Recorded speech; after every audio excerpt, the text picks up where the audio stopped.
The GT4 European Series always delivers action, more of the same coming up here from Spa-Francorchamps, and this, as ever, should be a very interesting race, especially as, your eyes do not deceive you, it is starting to go dark. This is the evening race, starts in the evening, will probably finish in the night, in the darkness, and that's going to be something different, something new for the GT4 European Series teams and drivers. David Addison and GT4 European Series champion Charlie Fagg.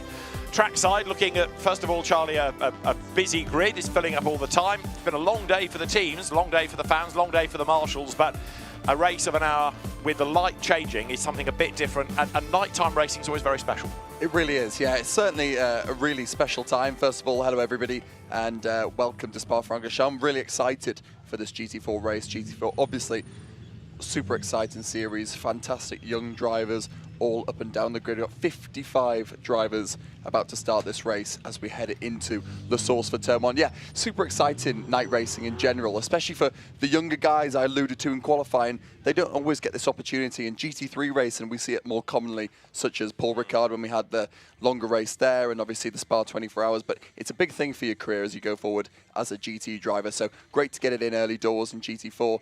And like you said, as you get 55 cars going into Turn 1, whilst it's starting to get a bit darker, not the easiest. Well, 55 cars at the best of times exactly, is a bit of a handful, especially when Turn 1 is a hairpin. The GT4 European Series, you've been there, you've done it, you've won it, you've got the T-shirt, got the trophy. It was a slow burn initially, GT4 racing, but it is massively competitive. And because it runs as a support race to GT3, people sometimes perhaps treat it as just GT4. But to win in this, you've got to be absolutely top dollar. You're certainly great. Yeah, exactly. Took the words out of my mouth there. €5. Yeah, exactly. Yeah. I'll pay you later. But no, it is a tough championship. It really is. You know, I had the pleasure of doing it for my first time in 2017.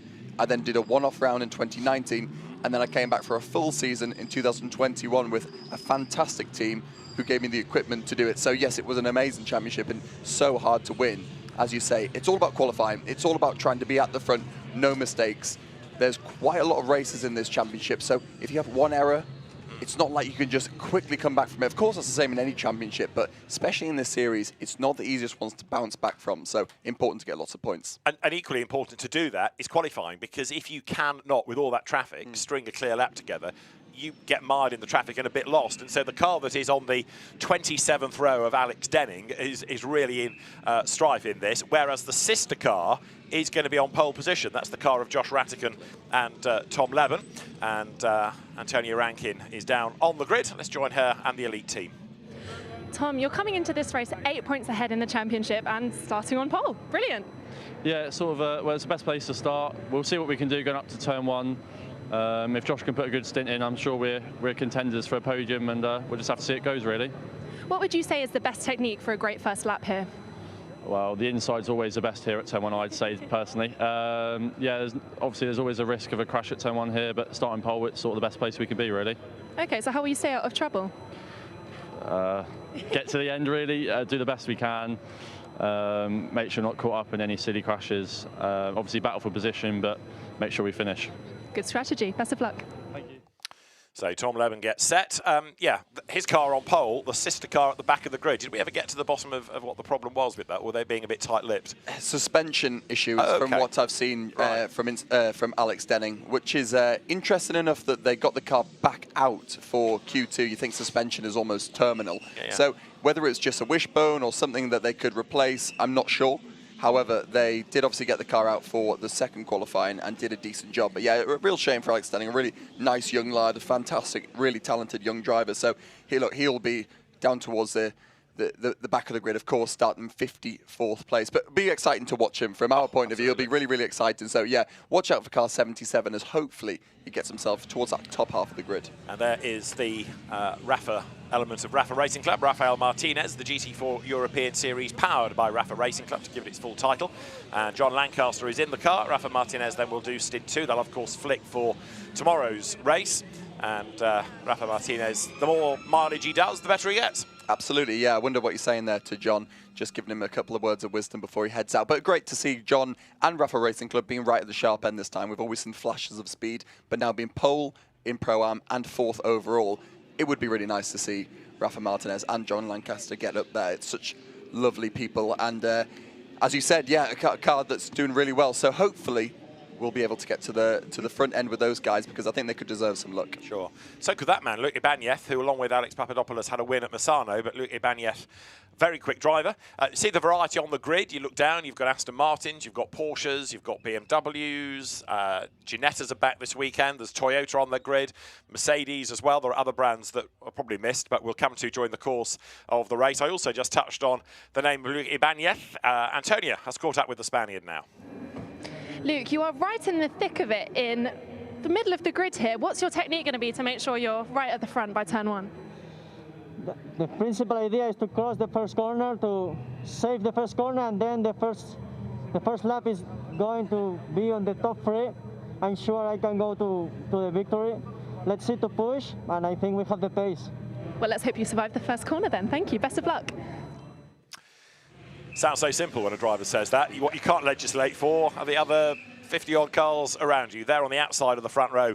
Benjamin Lariche starting in the Audi that he shares with Robert Consani. That's the pole position car, the McLaren then. Josh Rattigan and Tom Leben. Josh Rattigan will start. And pit window between 25 and 35 minutes, 121 seconds, so just over 2 minutes, line to line.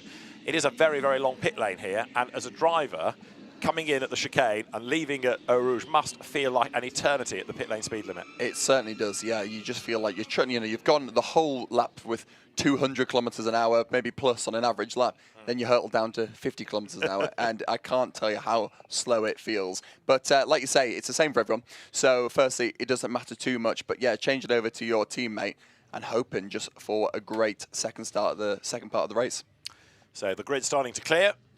You're left with the last engineer, who at the 1 minute board will fire up the engines, and then we will be in business. And then the leading car, the Lamborghini Huracan, will blast away. The race cars will follow on command, and we'll start to see what this 60-minute race has in store. Doors open, bit of fresh air inside the car. Of course, the drivers that have been in have been strapped in the assembly area. They've driven round to the grid. There's more heat soak now, so desperately keen for some cool air. But once you get going, partly a bit of cool air helps, but also the adrenaline kicks in. Yeah, absolutely. It is horrible actually feeling when you're sat here and you feel like it's an eternity, a bit like we're saying about the pit lane. This is probably even worse. You get on the grid with probably 9, 8 minutes to go, then your engineer comes over and says, that's the 5-minute board. You think, 5 minutes? That doesn't sound like a long time, but when you're just sat in a race car, don't forget these drivers have got Nomex on underneath, underwear, then they've got overalls on top, then a balaclava, then a helmet, then your gloves and boots, all fireproof, all quite thick.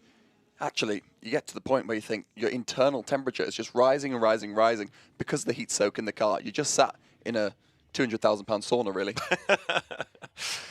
So in the yellow sauna on pole position is going to be Josh Rattigan, and in the 4-ringed sauna, Benjamin Lariche alongside him. And the countdown continues, ready for this formation lap. Co-drivers wishing the start driver good luck. And very shortly, the cars will fire up and we will be in business. It's a 7-kilometre long lap, the Spa circuit. It has been dry all day. We talked about this in qualifying as the engines now fire. We haven't yet touched on it. We should do before the race starts, because there's been a lot of resurfacing, not the entire lap, but about 80%. Everybody that we've heard from has said how nice it is to drive, but also how much faster a circuit it is. Yeah, absolutely. I mean, the lap times that we're doing at the moment are so fast. You know, I think back to only a few years ago, maybe 4 or 5 years ago, back to GT4 when we were doing 2:32s, 33s in the race. I think we'll be seeing 28, 29s in the race, just to give you an idea of how much faster these cars are. Even in GT3, we just had Superpole 13s we were doing at Superpole, which is outrageous. If we could do 18s at the start of the race, so we're not talking of half a second or 6 or 7 tenths, we're talking 3, even 4 seconds. And the difference with the new tarmac, not only is it super fast at qualifying, but also the degradation is less. It's not as abrasive on the cars. It's not as abrasive on the tyres, the brakes. Now we've got a nice, cool condition as well, being at 9 o'clock at night. I think we'll see some blistering fast lap times. Wonderful shot coming from the back of the grid, all courtesy of the drone, which now lets the cars go. And there it is on the 3rd row of the grid, chasing after them up towards La Source. You can see where that resurfacing has been done because of the shine on the tarmac. It almost looks like it's wet, doesn't it? But I can assure you it is far from that. Very un-Spa-like weather. Yeah. Blazing hot, really hot and sunny all weekend thus far. It's been absolutely beautiful, but the word I'm going to really focus on there is thus far, because I think we may be in for a big one come the end of tomorrow night. So it shouldn't really affect the GT4 guys, but it doesn't really matter how many weather apps you have on your phone here. You might as well just be as good a guess as you can do, because any guess is better than mine, really, because the Ardennes just throw up whatever they sort of fancy. So nothing you can really do here, but for the moment, nice and dry. Let's just have a quick look at the grid then. Josh Rattigan on pole position, Benjamin Lariche with him at the front, ahead of Hugo Sasser and then John Lancaster. 2 more drivers to watch on that second row. Luc Ibanez for the NM Racing Team starts 5th, and Finn Zulauf, another quick young driver, another one to watch, starting 6th. Julien Brichet 7th, Ruben Del Sart 8th, ahead of the number 24 Porsche of Vinny Beltramelli and Roberto Faria, the Brazilian driver for the Racing Spirit of Le Mans, alongside Emil Heyerdahl rather, 11th, and Ivan Ekelchik starting alongside. Then in the 27 Porsche Cayman, it is Eric Helston ahead of Mathieu Villagomez. Beke Besler comes next, and then one of the many Ginettas that grace the grid this weekend, Ethan Gialdani, comes next ahead of Enzo Julier's Toyota. Stanislas Savronov clear of Nuradini and Gedik on the 10th row. The 11th row, another of the Ginettas, Hugo Bach, Victor Bouveng a long way back for him. Then it is Fabio Rauer and Jem Hepworth ahead of Nelson Pancitici's Alpine, a long way back. And also in the end, Rick Bathorn's BMW that looked quick in qualifying, flattered to deceive. Benjamin Lessen, a winner here last year, is 27th. And then it is Emil Rehusch next on the grid ahead of Lonnie Martins and Paul Petit. And Cantu heading the AM class with Eric Evans alongside. Next up in 300, it is Florian Van Duren. Gabriele Yilkova is next ahead of Nathan Harrison and Pascal Hutto. Freddie Tomlinson is alongside Aston Miller. Josh Miller lines up alongside the Simpson Telwa Motorsport car of Mathieu Detry. Then it is Dexter Patterson and Greg Gilbert, who's normally a bit further up the grid than that. Oscar Christensen is next with Davide Meloni for company. Kevin Jimenez lines up alongside the car of Vasily Vladikin, who we've also seen in the historic GT race. Will Moore next alongside the number 60 Porsche of Gustavo Xavier. Then it is Nathan Van Springel in number 1. Further back, Alex Denning is going to start 54th, and last of all in number 33, the next to the Alpines that you come to is Jean-Paul Dominici. So quite a few drivers needing to push forward, but that's easier said than done when the grid is that busy. I mean, just look, the lead cars are heading into Piff-Paff, and they're still coming out of Brussels at the top of the hill. Yeah, it's unbelievable, isn't it? Absolutely huge, this circuit, and so many cars, as you just had the pleasure of mentioning everybody's name there, David. So, yeah, like you said, just so many cars to try and get filtering round to the last corner. And what happens as well is, because you might find the last car, for example, this Elite Motorsport car, they'll be coming around still through Blanchimont, the last corner. The lights will already been going green, so they'll be already going green by the time some of the back markers come through that last corner. Now, we had an onboard shot a moment ago with Alex Denning from the 27th row. He'll be one to watch. So also will this car, Pascal Hutto. It won't be a race-winning car necessarily, but it should be on for another AM win, the Schumacher CLRT entry. And you can see just what a crowded house it is. There, almost getting sideways, Benjamin Lessen. Drivers trying to urge temperature into the tyres. Now, you stand outside, you wouldn't exactly say it was cold, but it's not as warm as it was earlier on in the day. So now, actually, the tyre temperatures become a bit more important. Yeah, definitely. Just under 20 degrees here at the moment. So still lovely, still very, very nice. Track temp only 28.2 there, which might sound like a lot, but significantly less than what we had at qualifying. So it will be a little bit different to what they've just had the whole week, because it's been so hot, as we mentioned before. But these guys know what they're doing. They'll start to file 2 by 2 now as they come into Blanchimont. So no more weaving as we get through this final corners here. But they'll try and get as much temp, as much pressure in these tyres so they can hit the curb straight away and fire out as much as possible. Track temperature 28.2 degrees. Still nice and warm, but it was obviously hotter midway through the day. You go back on board with Pascal Hutto as the cars now start to get themselves into that 2 by 2 formation, the Noah's Ark style formation down towards the chicane, which, like a lot of things at Spa, climbs. Slightly cambered corner of Blanchimont, a little tilt there in the road, not a full-on banking, but ever so slightly tilted. And then you get to the bus stop chicane, or the chicane as it now is really, and even that halfway through starts to climb uphill.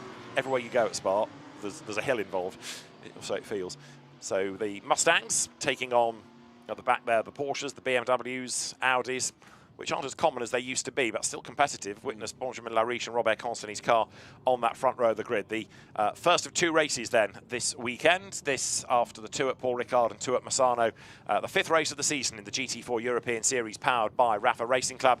The cars now make their way into the chicane.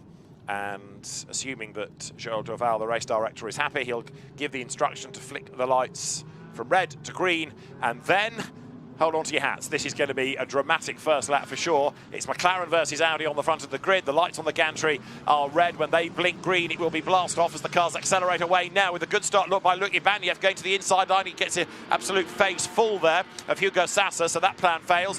Then they dive down towards turn 1, and around the outside goes Julien Brichet, the grey Porsche. Really brave start, managed to find a gap through the middle. Elbows out though from the pole position driver, which is Josh Rattigan in the yellow McLaren.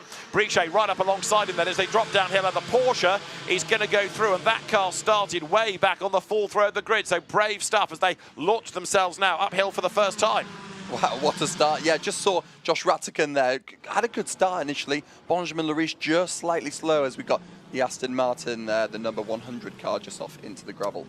Right, so here come then the race leaders. Julien Brichet just getting himself up front. This then is the Alpine view from on board Pascal Houteau, Laurent Hergon's car as they come into the braking zone for the first time. He's got a bit of a tow, and the AM class leader is ahead of him, so he needs to try and clear that Mercedes as they come diving into Lecombe. Car suddenly arrives on the right and getting shuffled back in the queue there was the Alpine. Now, who was that came diving up the inside? I think it may well have been Aston Miller in the Forsetti Motorsport Aston Martin, and that was brave stuff. Yeah, really good from Aston Miller. I've actually sat in a Ginetta Junior around Thruxton with Aston Miller in the passenger seat, so I know what he can do and unfortunately what he can't as well. So good move from him. He'll be really happy. He's got a lot of moves to make up with as well, so he'll be happy to have made a couple at the start. Bit of contact there. 2 of the Astons tripping over themselves. Look as they drop down towards Pouin, but they've survived it pretty much. Roberto Faria, number 39, one of the aggressors in that. He's got the Gabriele Piana, but currently Berke Bessler driven. BMW right up behind him. At the moment, everybody just trying to find some clear real estate, because everywhere you go, there's another car in the way. Yeah, so tricky around here, but this is the beauty of GT4 racing. With GT4 cars as well, we're not super aero influence as well, so you don't get tons and tons of aero wash like you get in the GT3. That's when the car behind can't quite follow because of the aero disturbance from the hot air from the car behind. So with GT4 racing, you see lots and lots of close quarter racing, as we can see, obviously, all the way down the pack. And there, bouncing way wide and back on again, 24, that was Vinny Beltramelli, who didn't quite need to show his pass to get back in, but he nearly did. He was that wide. Number 30, Finn Zulaf, around the outside line. It's looking good for the Caymans here. They've all got themselves together. It's like a sprint challenge round. Meantime, though, at the end of the opening lap of the race, after that demon first lap, Julien Brichet is going to lead as he comes up now towards the chicane. Look down from the drone. Brilliant shot, that, as the cars swoop through. It looked ever so flat, almost like an esports shot, that. But that is live. That is what the chicane looks like. Cars cut the corner, look on the inside, try and crowd themselves back onto the road. 3 wide there. That's all courageous, and they got away with it. So, lap done. Brichet leading, Rattigan second, Benjamin Lariche third, Hugo Sassa fourth, John Lancaster is fifth, sixth Luc Ibanez, and they're being very brave on the inside. Ruben Del Sart, number 5 Aston, just about averted contact. Right, so much mopping of brow from the teams. Most of them have got round lap 1. Most of them so far, but as we go head into Eau Rouge now, we've got Del Sart just on the outside now, and as a driver, as you head side by side into Eau Rouge, you're sort of thinking to yourself, oh, I don't really like this, but I can't back out because I'll probably be on TV, so I better keep my foot in here. But yeah, still great racing. Like you say, we can have a little bit of a breath now, but what a mega job from Brichet there. Yeah. All the way back down from 7th on the grid, straight away, nice and aggressive, got the job done. Aggressive move into Eau Rouge. That Porsche looks like it's got really good straight line speed as well, and that's what you need around Spa. So long as Josh Rattigan can't pass him in Sector 2, can't imagine if Brichet won't be able to just stay in front, hold his line, get his head down and crack on. But Brichet read that start perfectly, didn't he? He let everybody else go for either the inside or the outside, and the road just opened up for him as there. Number 5, Ruben Del Sart, then, is on the attack. That is the 91 Porsche of the ever improving Ivan Ekelchik, just up ahead. Ekelchik versus Del Sart, they're both in the Silver Cup. There is Silver, Pro-Am and Am in this. 1 or 2 running very wide indeed. Coming out of Speaker's Corner, the Ginetta ploughs through the gravel. And at Elite Motorsport, some of them are watching the pictures, others just don't want to see what's going on because they're going to get thrown into this bear pit in a bit. Yeah, they certainly are. So let's see what they... I think Tom Lebanon, he'll be thinking this is looking okay for us, and Elite Motorsport will be dead happy because even though they're P2, they know they've got plenty of pace. Interesting enough for me, Benjamin Lariche, someone that we see is quite aggressive, really, really exciting driver to watch. And don't get me wrong, I'm sure he still will be, but quite cautious actually into turn 1. I don't know if he's learned from some of the races he's had in Misano or some of the races in Paul Ricard, if they're thinking, let's just think about points here. Lap 1 is not where we're going to win this race, but it definitely can be where we lose it. So he seems a little bit more tentative, maybe just biding time. Maybe they've got the pressures a little bit lower to come back to them a little bit later in the race, but he's just biding his time at the moment. So we can start to see the gaps just start to add a little bit bigger now, a little bit bigger, and we'll start to see the front group start to head away a little bit more. Julien Brichet, race leader, is not getting away from Josh Rattigan, that is for sure. In third place, Benjamin Lariche. Oh, it gets a bit busy there. Becky Besler's BMW slow into the chicane. Everybody has to kind of dodge around him, but let's just see if that car picks up pace the other side. Look to the right of the screen, that blue-nosed BMW. I think that's got a problem. It doesn't seem to have picked up pace, does it? It does look very, very slow indeed, doesn't it? Let's see if he can get round turn 1 okay. It looked like he couldn't even turn the car very well through the bus stop, letting a few cars go by, and yeah, looks slowing a lot, isn't he? Bit of damage on the side. He's in the gravel there as well. I wonder if he's got a steering problem. Like you say, he struggled to get it through the chicane, and then couldn't get it round La Source, just ran out of road. And at that speed, you wouldn't expect to understeer off, would you? No, absolutely not. Sometimes a little bit of side-to-side contact or a bit of an awkward bang can just maybe do something to the steering rack where it just bends it a little bit or snaps the steering rack ever so slightly, and then you're done.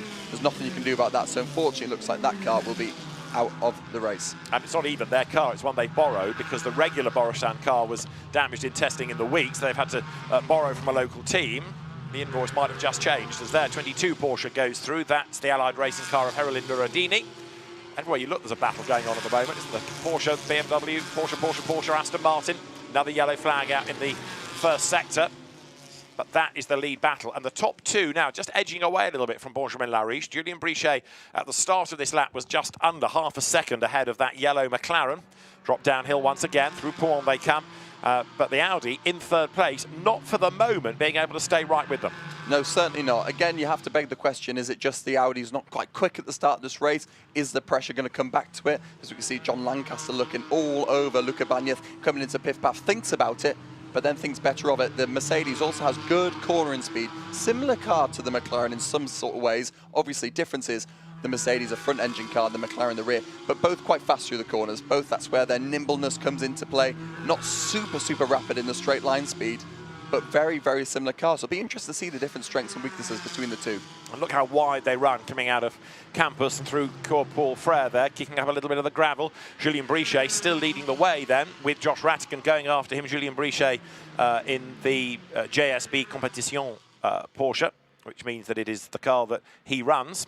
And that car going nicely at the moment as they drop down into the chicane. He will hand over at the end of his stint to the co-driver Jean-Laurent Navarro, who I don't think is as quick. That's John Lancaster getting crowded all over the curb by Luc Ibanieff. He got away with that more or less. Ibanieff takes to the runoff area, but that was a bit scrappy. It certainly was, yeah. John just trying to go around the outside there, which is the inside for the second part of the bus stop. Got squeezed ever so slightly by Ibanieff.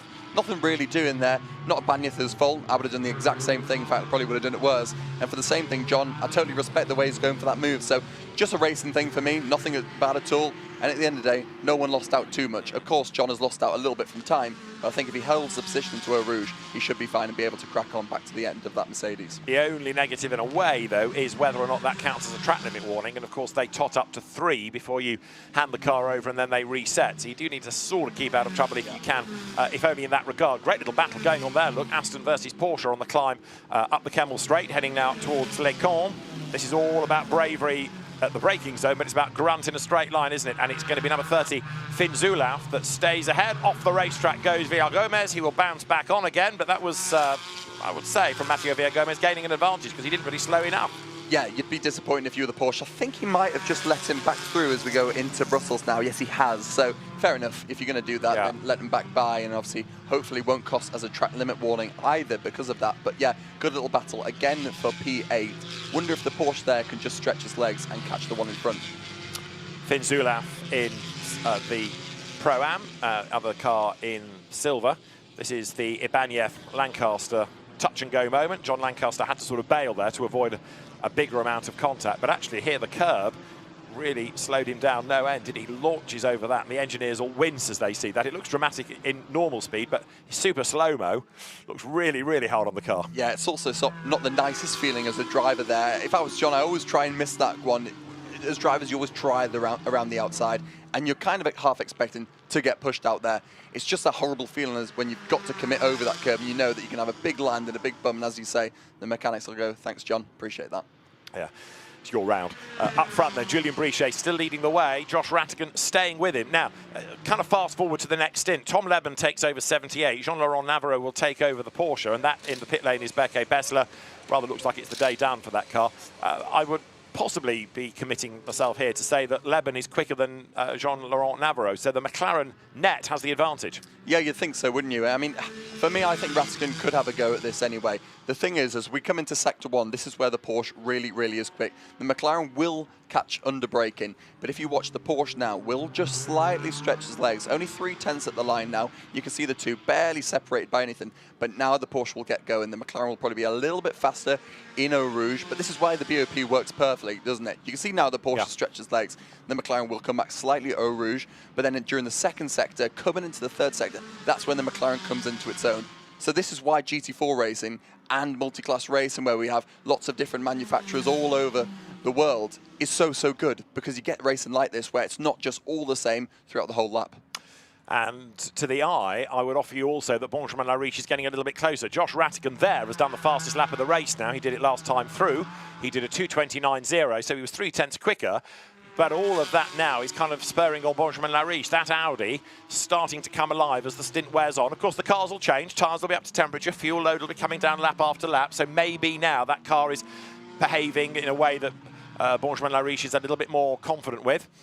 Former Formula 2 racer. Others look on in the pit lanes. You see there the Audi drop down out of the so-called speaker's corner. But the top three now getting away from Hugo Sasser, aren't they? Certainly are, yes. And as you say, we've still got a little bit, about 20 minutes now as we come into the pit lane. We have around a 10-minute window as well. So you don't have to pit all at the same time. In fact, you can actually play some sort of strategy. There's not much that the engineers can do in GT4 European racing. Obviously, we have one pit stop, no fuel, no tyre changes, just a driver change. So not loads you can do as a team. However, you can think, okay, I'm being held up by the car in front, I can box early, or vice versa. I've got loads of pace now, I'm going to stay out for a little bit longer. So I wouldn't even be surprised if Rattigan stays out or comes in early to try and get the under or overcut and try and make the pass in the pit lane if he can't do it on track. Great little battle going on there between the Mustang and the BMW. Look, as Davide Meloni has to drop back in behind. The car's coming up towards pit path now. 77 also up from the back of the grid. Alex Denning, 43rd at the start of the lap, chipping forward. He's about to gain another place off Vasily Vladikin by the look of it, the Cypriot licensed driver. Alex Denning, after that suspension drama in qualifying, almost pushing the Supra out of campus up through Cours Paul Frère, named after the great Belgian journalist racer. Nose to tail those two. And then behind them, the battle between Wilmore and Davide Meloni. That was the BMW versus Ford fight. Right, on board with Alex Denning. Talk us around the lap, Charlie. Yeah, so now you can see where the McLaren has its little bit of weaknesses. Into Blanchimont, small lift, trying not to make sure that we fly out and we use any track limits now. Coming up, we're going to leave it in 5th gear, braking nice and late by the 100-meter board, all the way down the gears into 2nd gear. Use a little bit of curb on the inside, small amount of throttles. We ping it left, hard on the throttle now. A little bit of oversteer there for Denning, but all he's thinking about now is trying to get as good an exit out of turn 1. Up the gears he'll go, trying to pick a braking point for turn 1. Feels like an eternity trying to get there. Hard on the brakes now, smashing down onto the brakes, about 100 bar of pressure. Get the apex, and by the apex you want to be full throttle to maximise this exit. Goes all the way down towards Eau Rouge, where we have a small lift, and then all the way down to Le Combe. So really important to get a really good exit out of the first corner as we listen here. Such a small lift, or he has used a little bit of track limits. So there's his one warning. If he's used one already now, he's just got to be careful, because the problem for now for Alex Denning is he's still got to pass loads more cars where you probably will use track limits. But I want you to watch what he can do under the braking here. The Toyota a little bit faster in the straight line, and watch how much this McLaren close up as we go into Le Combe. All over the curb on the inside, all over the curb in the second part. Now swing the car back to the left, small lift as we come into Malmedy, little bit of curb, hard on the throttle. Look how much he's closed up. I think we have a small yellow flag there, so annoying as a driver. You want to go for the move, and you can't. As we can see, the car's off there. That's why there's a yellow. So number 9 Toyota is in grief. That is Enzo Juliet, normally a front runner, and he's taken the Allied Porsche with him of Herolin Nuradini. Those were two front runners, and Nerodini was running in 15th place. The Supra was 19th at the start of the lap, so they've got themselves together, and if that's up at Bruxelles, that explains your yellow flag, doesn't it? But both cars seemingly with suspension damage out of the race. Now this is the battle between Alex Denning and the other Toyota. To the inside line goes Alex Denning, but is there the width of a McLaren? Not yet, and he's going to have to sit tight. Yeah, the awkward part there, the inside turns into the outside. Wonder if he can just sling one up there into the right-hander. No, he's going to go round the outside. Don't see this very often. Wonder if he can get muscle out. Yes, he is. Of course he is, but he might get the switch back here. Bit hairy moment. You just don't see many cars go around the outside, and that's exactly why. Yes, I was going to say there's a good reason for that. Nothing ventured, nothing gained, but Alex Denning, rather than gaining one, might lose here because Will Moore comes up to have a go at him. And as they accelerate their way up through Blanchimont, we've got that yellow flag in the middle sector. Denning working very, very hard indeed, but he's fallen back then behind the Mustang. Comes out of Blanchimont, way up the curb again. And now to the inside, to the outside. Which way does he go? Inside, commits, full send up the inside. Brilliant move by Denning. Great move. Yeah, he's obviously frustrated with himself that he got pushed wide there, so he's thinking, yeah, okay, I know you've got loads of straight line speed and that big hairy thing there, but my small, agile little McLaren could do the business. But Will Moore's thinking, no, thanks, mate, you're not doing that to me. I'll come straight back at you. Great racing here as Will Moore steams down the inside of Alex Denning into turn one. Will he push him wide for good measure? Yeah, thanks, mate. Thanks for nothing. So as you go into Eau Rouge, this is where Alex Denning will struggle even more because of that straight line speed disadvantage that you get in the McLaren. Now he's under pressure from the Aston Martin, and this just goes to show it is so important to qualify well. Obviously not their fault what happened in qualifying, but this is what can happen in GT4 racing. These guys are battling this hard for P40. So the cars sprint their way up towards Les Cons, and yeah, everywhere there is a battle because track position is absolutely vital. And of course, these drivers aren't that far away, 8 minutes or so away from the end of their stint. Up the inside, tries to go Will Moore, and he's done it, gets ahead of the Supra. Alex Denning thinks, right, why can't I do that? I tried before. The back of that Supra looking a little bit battle-scarred, to say the least, and Alex Denning gets a good run out of Les Cons. Is that yellow flag still there? It is. Look, you can see the light panel flashing. So Alex Denning has to sit tight, look left, and you can see the two cars off the road up against the tyre stack. Yeah, quite nicely parked up by those two, just going, all right, lads, how's it going? I know we took each other out, but we might as well park up next to each other. So yeah, you can see Alex Denning there pushing again so hard. I think he's okay for track limit warnings at the moment. Watch how much grip he's going to have through Pouhon, as we can see there. Two pretty sad looking cars there parked up on the exit of Brussels. Now this is up at Les Cons from earlier on in the race. A little bit of hip and shoulder maybe. Let's see, 99 BMW with a bit of trim hanging off the right-hand side. That goes over the curb. Benjamin-Lessen's BMW behind. And then, from another angle, the BMW sort of launches itself up the inside of the Porsche, and that elbows the Porsche out wide through the gravel, and it comes back and just about survived. So that's 22, that's Nerodini, and then a corner later, he got involved with the Supra. So maybe something was damaged on the Porsche that prevented him from making the corner and got caught up with the Supra. Yeah, certainly could be. Again, as you can see, the number 11 BMW there thinking, I need to go full touring car spec. Those GT4 cars of the BMWs do look a bit touring car style, so he's just testing it out, making sure the development's working well. Big launch over the curb, so the Borissan Automotive team certainly don't want a quiet night. They've got quite a bit of work to do, and that one may well pay for that later. Meantime, we knew it was going to be lively, and it is absolutely so. We've got 7 more minutes or thereabouts before the pit window opens, and still pockets of cars squabbling all the way around the lap, up towards the hairpin at La Source here. Where's Alex Denning got himself up to? 41st, but a bit of a lock-up. Tar smoke as he flings the McLaren through La Source.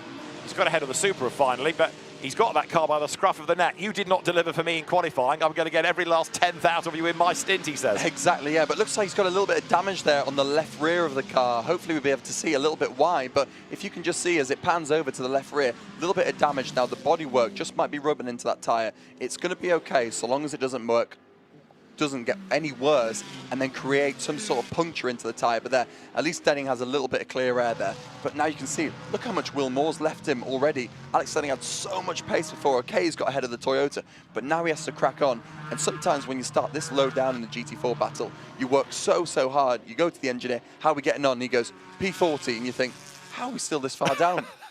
How about this for a move? So quick coming out of Blanchimont. Squeezes up the inside, 2 wheels on the dirt, and if ever a car can breathe in, that McLaren did. Exactly, yeah. But very good move there, and a lot of respect there. But that's probably why we have a little bit of damage there on the left rear to that. But yeah, good move. I would have done the same thing myself. And to be fair, the Toyota just gave him enough space. Alex Denning probably won't agree with me. But look, he got the move done relatively free with any damage, and hopefully he can crack on now and try and make even more progress. Ivan Ekelchik's Audi is going to be given a 10-second time penalty at the next pit stop, or the pit stop, for causing a collision. That's the car that he will hand over to Nikolai Müller-Madsen. It had a bit of work to do anyway, but interesting that the car's being penalised for an incident earlier on in the race.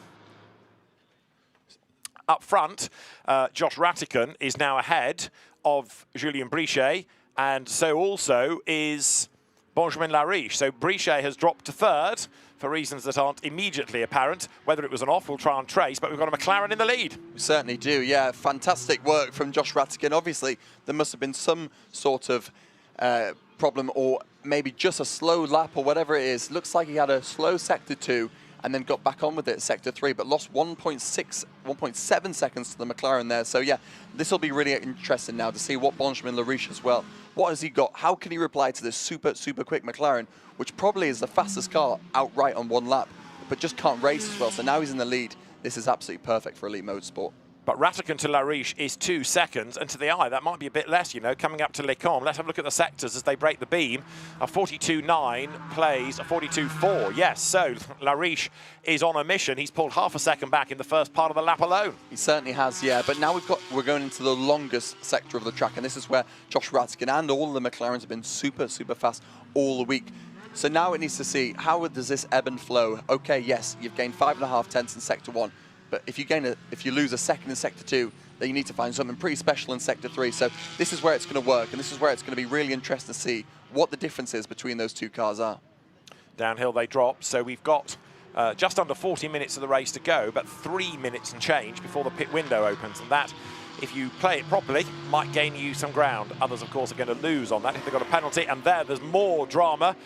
The Freddie Tomlinson Ginetta is back on track, but in the background, Audi 300, which is the car in the hands of Florian Van Duren, looks like it's going nowhere, and I would worry about that car being left in the gravel on that angle. Let's have a look at how it got there, maybe.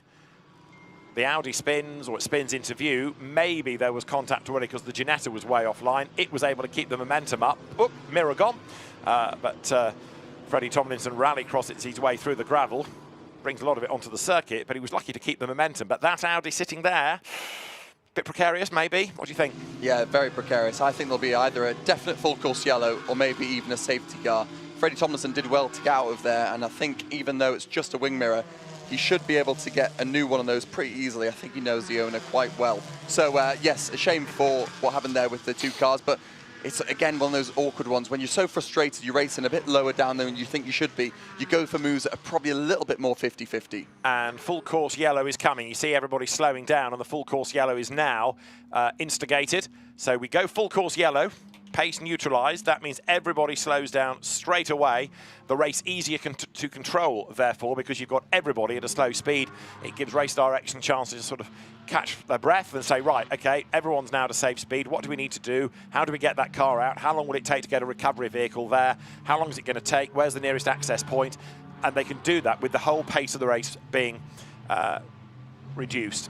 Let's have a look, if we can, at how some of those place changes within the top three happen. We know that Josh Ratican is in the lead now, Benjamin Lariche second, and Julien Brichet third. In a moment, we'll try and piece some of that together.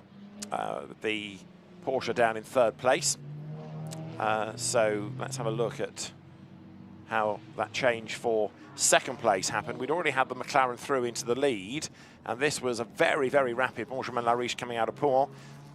Line was there for him, but you get the feeling maybe that either the Porsche slowed a lot under that yellow flag, or there was an error made at Speaker's Corner that we didn't see, and that compromised the run towards Pouen. But yeah, like you made the point, Charlie, it was a very slow sector by the Porsche of Julien Brichet. Yeah, certainly was. Interesting to see as well, even on the last lap that we had there, of course, we had a full course yellow towards the end, but lost another 2 seconds to the Benjamin Lariche car ahead as well. So let's have another look at the replay here. So that's number 300 Audi. Ah, right, that's how it started. So getting involved with the Lotus, and the Ginetta really had nowhere to go, did it? Pit window is delayed by 5 minutes. And another big impact there. That is the Mustang of... I think that's the Eric Evans car, yeah, absolutely. And the voice in the background was Joel Doval, the race director, saying that the pit window opening has been delayed because we are under caution like this. So it's all kicking off. Eric Evans' Mustang getting away with that, more or less. The big solid cars. And another one is in the gravel. Now, if that's gone into the gravel under a full course yellow, that's always a bit embarrassing. And the mortification of the driver rather suggests that he knows that was his fault. That, I think, is Hugo Bach, the French silver-graded driver, who is off the racetrack, but under a caution period, not a great look. Yeah, I wonder if he'll be back to the stewards after that. Not a great look at all. That's the Lotus that got turned around in that replay. Look, it's crabbing, isn't it? Certainly is, yeah. Probably a little bit of suspension damage there. Can't imagine that'll be an easy fix, unless it is just a puncture, but it doesn't look like it is at all. So that looks like it's terminal and could be the end. And I wonder if that has something to do with it as well. I think you might well be right. We understand Hugo Bach's incident was not during the full course yellow. It was before it, but he's, as you can see, somewhat mortified. The pit window has been delayed by 5 minutes. So that's going to take a little bit of clearing, isn't it? Because you don't want massive chunks of rubber left on the ground. We've got cars in the gravel, so this might be a rather longer clear-up operation than was initially thought. And of course, even though you're telling people to slow down, some will slow at 9 seconds before the full course yellow, and some right at the very end, you know, and there's always that disparity. Absolutely, yeah. There's no... As long as you are 80k, by the time it's 0, there is no right or wrong thing you can really do. Unfortunately, some drivers like to push it really hard, which is absolutely that's what we're here to do. We are racing drivers. We want to make sure we get every last 10th out of it. But then you also don't want to overspeed. If you speed too much under the FCY, then you get a penalty. So the risk-reward element is quite high. But that's the issue you get a lot of the times. You hear your engineer talking in your ear, 5, 4, 3. And let's say you're doing 200 kilometers an hour. How are you working out in your head? I need to be reducing 120 Ks. That'll probably take me second and a half. And you're thinking all of this. We don't practice this all the time. It's not like we get every time, oh, I know exactly how long it takes to slow down. So you get drivers, as you said before, perfectly slowing down a little bit earlier, and other ones trying to push it. But when you're so close quarters, that's when accidents can happen. So you see it a lot. You see it a lot in GT3. It just happens.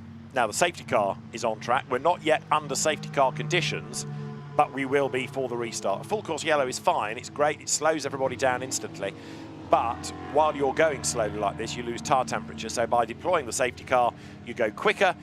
Okay, one flip side of the coin is everybody bunches up again, but at least by going at a faster speed. Safety car can go quicker than the full course yellow Delta. That means that things come back up to temperature, so it's better for the restart. And there the marshals hard at work trying to clear the circuit. It's like a battlefield, doesn't it, down at the approach to the chicane. And here come the cars. Now, how do they pick their way through this? Because not only is there debris, there's also an official's car. Yes, go that way, they say. But there's not much of the racetrack available to them, is there?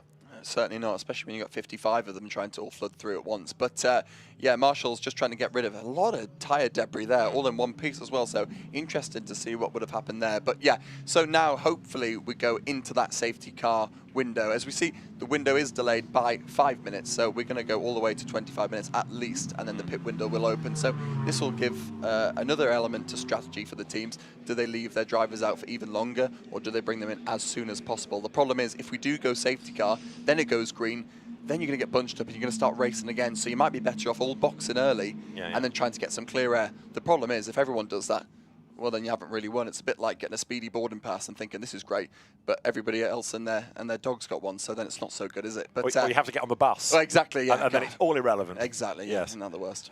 Right, so at the moment then, the gaps still exist because everybody has slowed down to that Delta speed, but we will, I'm sure, be going safety car pretty shortly. Really, once the track is clear, and you'll see everybody start to bunch up and get themselves ready, and then we await news as to when that pit window is going to open. We're not quite yet at the halfway point of the race, though. Lots happened in that first 29 minutes. It certainly has, yeah. It's gone very, very fast. It's always an interesting one. You see an FCY or some yellow flags and you think, it must just be that one incident. And then you find there's 2, 3 or 4, which is a problem when you have this many cars out on track at once. And also from, as you can see now, Cindy Goudet there just getting ready there. This is the problem. It's such a horrible feeling. You're getting ready as a driver that's about to go into the car. You're thinking, right, the window's opening in 1 minute's time. You get all your helmet on, you get ready, your adrenaline's at absolutely max level. and then the FCY comes, and then the window gets extended for 5 minutes, and then you start to think, am I getting in soon? The engineers are not quite sure, the drivers are in the car not quite sure, we don't know if it's going to go safety car or not, and then you start to get a little bit worried, is that going to go? So it's a really tricky one as a driver getting into the car to manage that level of adrenaline. And we're hearing that the pit window is going to be delayed by a further 3 minutes. So part of this is because of the recovery/restart operation. But then you factor in that the second driver is going to have less time available to them. If you've banked on your second driver for this race being the faster of the two, the impact they can make is reduced. Exactly, and this is more so apparent, especially if it's a Pro-Am, because if the pro's in the second one, then that's not ideal at all, because they can't do what they could have done if they had 35 minutes of pure racing. Let's just quickly go to the pit lane. Max Kronberg, number 30 Porsche. He shares that with Finn Zulauf, the car running at the moment in 8th place. Antonio Rankin has caught up with him. Max, the car's currently sat in 8th place, but you did get a win in Paul Ricard. Do you think that could somehow happen here? Sorry, could you repeat the question? It's a bit difficult to hear. You're currently in P8, but you've got a win before in Paul Ricard. Do you think that could happen here? Yeah, I mean, it's racing, so a lot of things can happen, but I mean, currently, actually, we are not in the best position because one of our competitors, Boucher, he had a really, really good start from P7 to P1, so he's a bit ahead of us, so I think it's going to take quite some work to get him, but I mean, let's see what the race brings, yeah. How much is it possible to do from the midfield? I mean, you can, depending on the race, you can just do so much. You know, if it's a rain race, you could do more, but it's because the competition, the level is quite high, so it's not so easy to overtake if you have cars around you with a similar speed. So I think it's going to take some work, yeah. Cool, thank you. Well, let's all do our rain dance then. Okay. Max Kronberg with that great big tubing that goes all around his crash helmet. Is that for a drink bottle? Yeah, it looks that way. If it isn't, I can't imagine what it would be. But yeah, it looks like a drinks bottle. Interesting enough to have a drinks bottle just shows how hot these cars do get, because you think, well, it's only half an hour, it's not that long, which it isn't at all. But especially for some of these drivers that are flat out pushing, and some of the cars have better ventilation, some of them have aircon. The Aston Martin has an absolutely fantastic AC unit. If you are a gentleman driver looking in the market, I'd probably recommend one of those. Keeps it nice and cool. But some of the other cars are just a little bit hotter, so nice to always have a drink, and that'll always get changed at the pit stop. You get a new litre of water, maybe a hydro tablet inside as well to replenish any minerals that you lose during all that sweat. But yeah, you get about a litre of water, and if you can use it all up in a stint, you're doing a pretty good job. Well, now we are under safety car conditions. That is Jean-Laurent Navarro, who will take over from the quick-starting Julien Brichet with his very Porsche overalls, Porsche Motorsport overalls. We are not yet in a position where the pit window is open. We want to get the race back underway, so it might be one full lap behind the safety car. When the lights go out atop the safety car, that's the indication that it will peel in at the end of the lap that it is on, and then we'll be in business. Yeah, absolutely. So safety car lights are on now, and you can see everybody starting to weave. Something that you can't do in FCY is weave behind the cars. Firstly, you want to keep 80 kilometers an hour. You don't want to lose anything. If you're scrubbing speed by weaving, then obviously you're losing time to the car ahead. But not only that, it's also not super safe. So when we go to safety car, it means we can raise the temps, raise the pressures by braking, weaving, and that's why I see all these cars trying to generate as much as we can. Maybe 2 more minutes delay before that pit window opens, probably, so they can get the cars round a lap, back racing, and then they can think about opening the window. But yeah, people vigorously now trying to get the warmth into the tyres. We're under safety car conditions then, so the pace quickens, and you can see that now. People are building up once more, aren't they? They've gone from that very slow 80 kilometres an hour, rather, forgive me, and up to motorway pace, if you like, behind the safety car, which is able to go at a safe pace to control everybody behind. And as they come down the hill past the endurance pits, we're getting closer to the resumption of the race, and we are now just 26 minutes away from a checkered flag. Yeah, we certainly are. Interesting, though, that because we're having the window delayed by so much, we've lost about 10 minutes now with that delay. Obviously, it comes in at 30 minutes to 20 minutes. If that's been delayed by a further 10 minutes and you still have that 10-minute window, you could end up having the second driver doing such a short amount of time, you know, maybe only 4 or 5 laps. Because if the window opens that late, some of the guys might box right at the end still of that window, change over to their driver. So it'll be really interesting. I've never seen such a short amount of time for a second driver to go in. Yeah, they're not going to be able to do much, are they? So let us see how that's going to really shuffle the order around. Back on board with 55. You see the in-car marshalling display, that flashing SC panel to tell the driver that we are behind the safety car. Even if he doesn't spot the boards and flags, there's no excuse when it's in the car. And that's one of the great modern innovations, isn't it? That all the messages, blue flags, yellow flags, red flags, safety cars, they're all relayed into the car in real time. Yeah, it's so helpful. We have, you know, obviously we have over 7 kilometers of racetrack as well through the Ardennes forest, so sometimes your radio doesn't always pick up the best as well. So it's more important for full course yellows because it also counts down, it flashes at you. So if you can't hear the 10, 9, 8 countdown from your engineer, at least you can see it visibly. So there should be no excuse for any contact. And single seaters use a similar display, closed racing cars, closed roof racing cars. So it's becoming more and more common. Safety car in at the end of this lap. So we are getting closer as the cars then turn up through Pif-Paf, the right, the left. And it is McLaren then ahead of Audi, ahead of Porsche. In 4th place, Aston Martin. In 5th place, Mercedes. In 6th place, McLaren. Porsche, Aston to round out your top 10. But it's going to be a real scramble. We await news as to when that pit window opens. It might not be at the end of this lap. They might give them a full racing lap, because that way, at least by the end of it, there might be a little bit more of a gap between cars. Absolutely, yeah. I think that's the one thing that the race director doesn't want to do, or else we'll find that everybody will fire in. Then we'll have more issues, because the pit lane, even though it's quite long, with 55 cars, it's still very tight. It's like trying to parallel park in a Sainsbury's car park. It's not the easiest thing to do, so you don't want to flood the pit lane if it's not necessary to do so. Still got 24 minutes on the clock. Doesn't sound like a lot, but we've still got plenty of race time to go. But of those 24 minutes, they're going to be stationary for 2 of them, because that's your pit stop time. Absolutely. So, yeah, again, the amount of effort or the amount of contribution that the incoming driver can make is going to be reduced. Looking out of our window, it doesn't look quite as dark as that shot makes it look with the headlights coming towards you, but there's no argument. The light is starting to fade. I don't think we're going to end in total darkness. The pit window is indeed open now. We are going to go racing at the end of this lap. And no, that's interesting, because although it says pit window open on our graphic, that hasn't come up on the message line on the screen.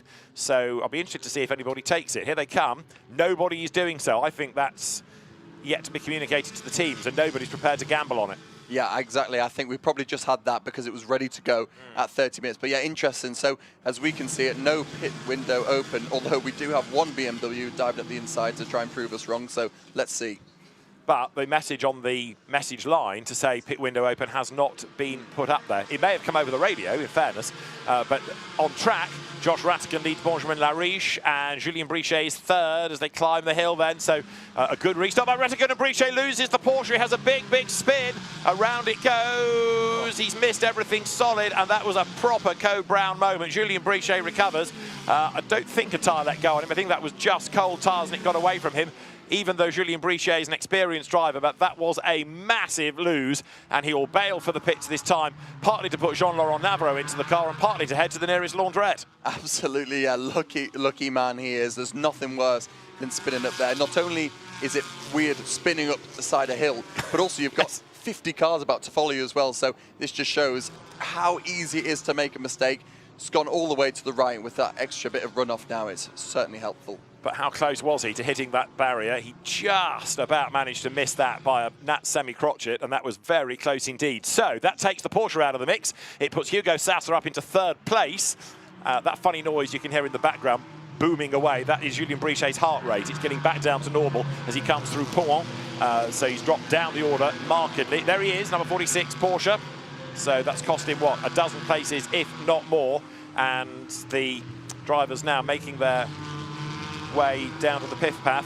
Now, we've got 1 or 2 cars pit stop under investigation. The 3 that came in, pit stop under investigation. I wonder if that's for pitting too soon. I think so, yeah, definitely. It's just so tricky sometimes as an engineer. You might think, well, the pit window should be open now, so we'll call the cars in. But if you haven't had the message, well, then you shouldn't be doing it. Like we said as well, from a race director's point of view, chances are they probably wouldn't have boxed everybody there because it's just not the right thing to do. So anyway, let's see. It's all relatively relaxed now, as we can see Rattigan pulled a little bit there on Benjamin Lariche, but those 2 cars look like they've got good speed over the cars behind there. So now it's time to see what can the cars do when the tyres are still coming up to temperature, the pressures are still rising, who is the fastest on track. And as yet, no takers from that leading group for the pit lane. So Josh Rattigan pushing on. Now there are people coming in. The normal trend is that there is one full lap before the pit window opens. But again, the message hasn't come up to say that it is open. But the leaders have gone by with half a second between Rattigan and Lariche. The pit lane, you can see in the background, more and more cars going for the pit lane, so they're confident in taking the stops now. Number 70 BMW turns through La Source. That's the car of Rick Bouthon, the Dutch driver. But the Audi of Benjamin Lariche now look getting faster and faster as this stint wears on. Absolutely, yeah. Now you can look at the Audi. It's going to come into its own here as we see the straight line speed advantage of that R8 just starting to power over the McLaren as we see the Alpine into the pit lane now. So that is the car started by Pascal Houteau. Laurent Hergon will take it over. And that's Benjamin Lariche who will give way in due course to Robert Consony as he rides the curb. Then coming up now through Les Combes. In third place, Hugo Sassa in the best of the Aston Martins. We're down to 20 minutes to go, so there are lots of drivers that aren't going to have anything more than really 16 minutes of racing. Yeah, it won't be much at all, will it? I've never really seen that before. Can't remember the last time I've done 15 minutes of racing, especially as it's nearly 10 p.m. now. You think it's a long day, isn't it, for 16 minutes worth of racing? But such is this amazing GT4 race. Sometimes, as you see, maybe Del Sart there just missing a box there. I wonder if an Aston just caught by. So hard to see where your pit man is, so not always the easiest thing to do. Yeah, very, very busy, even in a big pit lane like this. Other teams in the old pits are therefore on the slope. You did the 24 hours last year. Which is the better pit lane to be in? Well, I prefer the pits that we're covering right now, which is the Formula 1 pits, just because they're a lot bigger, they're a lot cooler, and you're closer to the pit cafe as well. However, from an engineer standpoint, they prefer having the endurance pits. The fact for that is, well, because when they put the tyres on, they've only got, let's say, 50 metres to go until the pit exit, so the tyre temperature doesn't dissipate. Obviously, with GT3 cars, we have tyre ovens, so if the engineers and the mechanics get the tyres on, they've only got, let's say, 20 seconds to the end of the pit lane. If you're the first box at the pit where the F1 cars are, you might have a minute and a half, so by the time you exit the pit lane, you might have really cold tyres, especially if it's cool, especially if it's nighttime, especially if it's wet. Interesting point, that. One to factor in for tomorrow in the 24 hours when we start looking at pit stops, especially during the nighttime running as well. So up to the chicane. On that lap, look, Josh Rattigan has got away. Third, fourth bail for the pit lane. Josh Rattigan leading the way from Benjamin Lariche. John Lancaster staying out through the window. Much of it as he can. More of them dive for the pit lane. Great shot that, isn't it, as they dive underneath the camera on the pit wall. BMW in, McLaren in. That was the Alex Denning McLaren just heading towards us there. So the pit lane very busy, but here the F1 pits, this is the part of the pit lane Charlie was talking about. So it's good for coming in. If you've got a problem, you want to be up here because it's getting you to your team sooner. But the point being made about how you lose tyre temp with all of this driving because the two pit lanes are merged together to make one very long pit road. Absolutely. Differences in GT4. We don't have any tyre change or any fuel to go in. So what the second driver has to start on is what the first driver finished with. So a little bit more comfortable, a little bit easier. The tyre temp should remain a little bit hotter.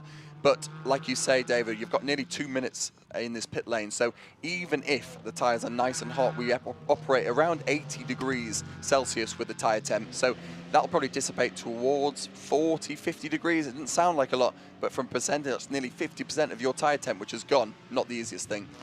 And there, for the race lead, through the traffic comes Josh Rattigan. Behind him is Benjamin Lariche. Ignore the other Audi, that was just being lapped, but the McLaren dealing with it rapidly. There in third place now, John Lancaster. That is Finn Zulauf, who is fourth, and he's yet to stop as well as the cars once again sweep their way out of Pouhon. The clock ticks on down. We've got just under 17 minutes of the race to go now. And these guys have got to be in at the end of this lap, otherwise they're going to be the wrong side of the window, and a penalty comes for not stopping within it. Absolutely, yeah. But as we say, they've still got probably another minute to do. 2 minutes in the pit lane. So some of these guys are only going to get 12 minutes of race time. Not easy, actually, for a second driver to jump in and just do 4 laps when they've not driven for the best part of 6, 7, 8 hours, really. So, yeah, really tricky and something that we don't see much in this championship either.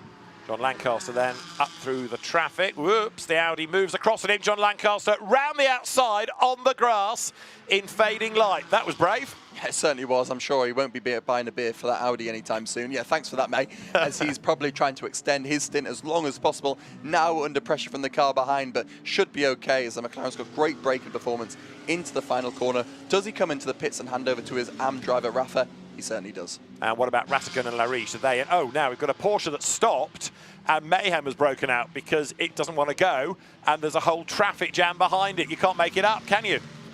Yeah, again, another thing I've never seen before. Yeah, I can't believe a car could break down just at the end. The only good thing about this is it is slightly downhill, but then it goes uphill now. So I'm not sure whatever's going on with that Porsche, but it is ruining everybody else's race that had to queue at the end of the pit lane. The people it's benefited for, well, someone like Josh Rattigan here, who probably come in the pit lane, have no idea that ever even happened.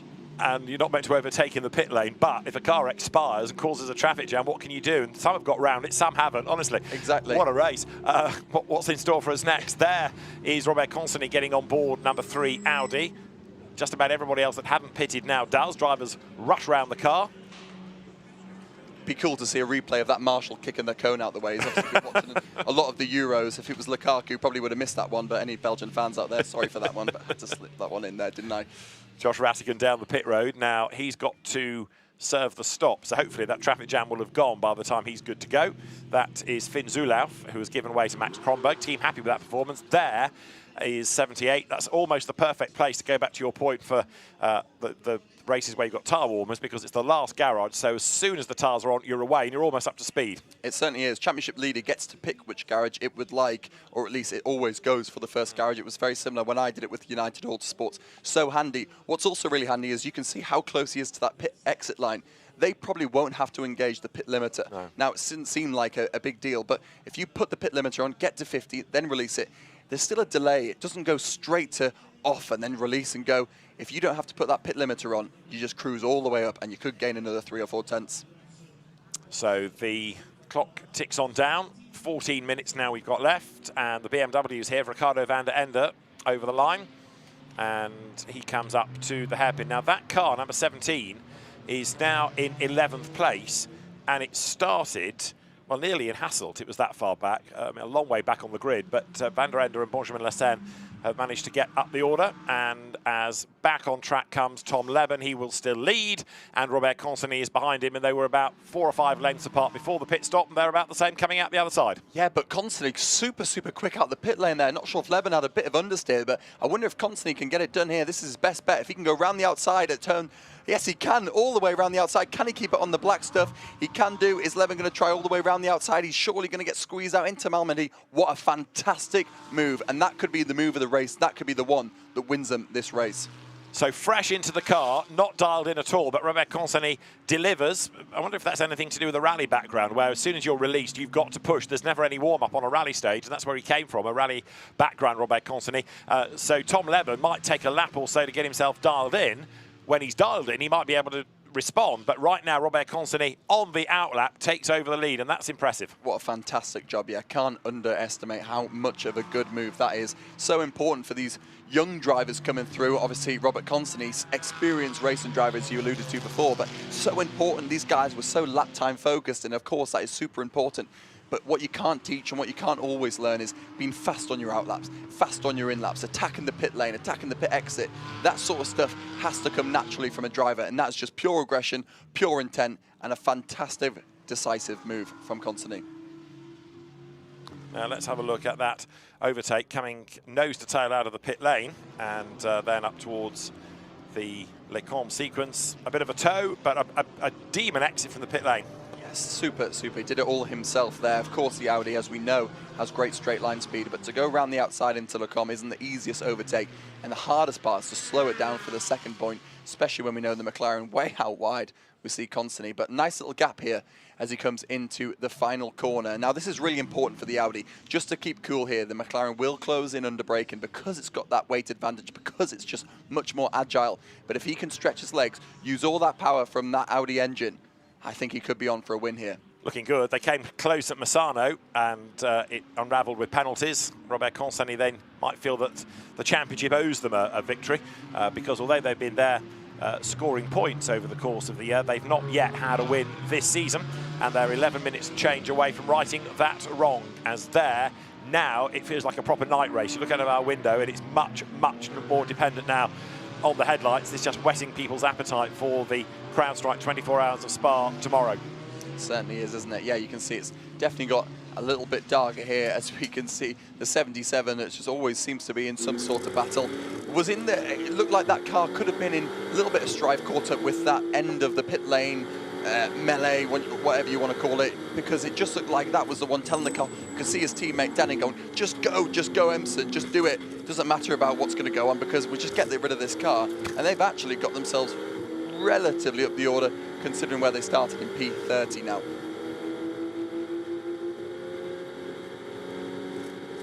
So down the hill they blast. Tom Emerson has not given up yet. There's another place to be gained here. Look, as he's closing onto the back of the BMW. Dives out alongside. Now we can see where the BMW grunt and go car can start to come into its own. You think that the McLaren got such a fantastic exit there, but he's going to have to be very, very brave on the brakes.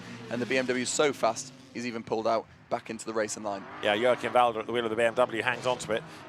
From the back shot that we got there, the rear of the cars, it looked like broad daylight. Then they come towards you and it felt much, much darker. The camera's playing tricks with your eyes.